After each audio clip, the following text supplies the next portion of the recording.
একটি সত্যিকার অর্থে যে ফার্স্ট অ্যামেন্ডমেন্টের মাধ্যমে আমেরিকা আগামী দিনের আমেরিকা কি হবে সেটা সেদিন তারা সিদ্ধান্ত নিয়েছিল। একটা গণতান্ত্রিক অধিকার, অর্থনৈতিক মুক্তি, সামাজিক মুক্তি, রাজনৈতিক মুক্তি, এইরকম বিশ্বে মাত্র কয়েকজন লোক আছেন, তার মধ্যে কিন্তু উনি একজন, জিয়া রহমান সাহেব।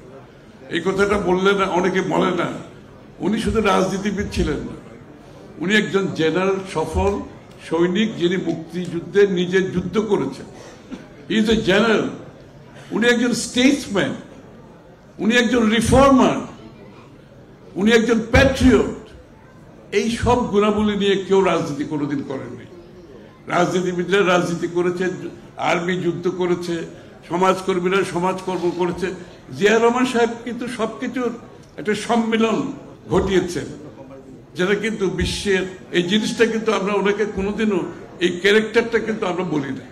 আমরা ওনাকে খালি জিয়া রহমান যুদ্ধের ঘোষণা দিয়েছেন, প্রেসিডেন্ট হিসেবে উনি কি পালন করেছেন, কিন্তু একটা মানুষ যে সবকিছু তার মধ্যে ছিল, এটা আমরা একটু বলা দরকার, বোঝানো দরকার।